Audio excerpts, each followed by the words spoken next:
Sasa, mvutano wa kidiplomasia wa kijiografia kuhusu vita vya Urusi na Ukraini umejitokeza kwa nguvu kwenye uwanja wa vita. Ni kweli, ndege zisizo na rubani za Ukraini, droni, zilishambulia mji mkuu wa Urusi usiku kucha, zikisababisha milipuko, taharuki na kusababisha kufungwa kwa viwanja vya ndege kadhaa. Shambulio hilo lilikuwa jibu kwa mashambulizi makali ya Urusi dhidi ya ardhi ya Ukraini kwa siku kadhaa mfululizo. Ndege za kivita zisizo na rubani za Ukraini zilivamia anga la Moscow usiku wa kuamkia Jumatatu. Meya wa Moscow alisema zaidi ya ndege 30 ziliangushwa, huku milipuko ikisikika katika vitongoji mbalimbali vya mji huo. Kituo cha mafuta kilichopo nje ya Moscow kililipuka moto na miale ya moto ilionekana ikimulika anga ya usiku.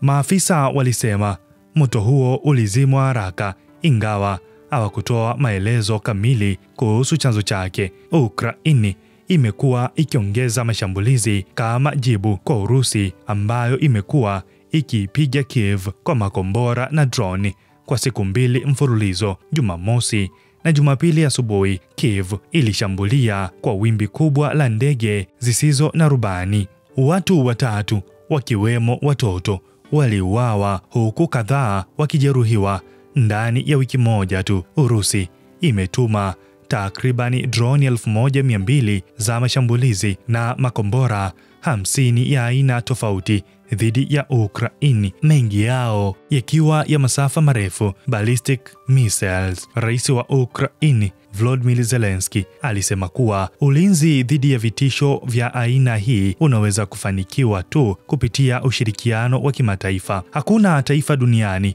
linalopaswa kuachwa peke yake kukabiliana na tishio kama hili, alisema Zelensky. Alizishukuru Ufaransa kwa ndege za kivita, Uingereza kwa msaada wa makombora na Ujerumani kwa kuendelea na mazungumzo kuhusu mfumo wa ulinzi wa anga wa Patrioti. Wakati mashambulizi yakiendelea, Ukraini ilijibu kwa kulipua mfumo wa kombora la Urusi aina ya Buk M3 yenye thamani ya takribani dola milioni 45, ikidai karibu moja ya mifumo muhimu ya ulinzi wa anga ya Urusi, ambayo sasa imebaki kuwa chuma kilichopinda.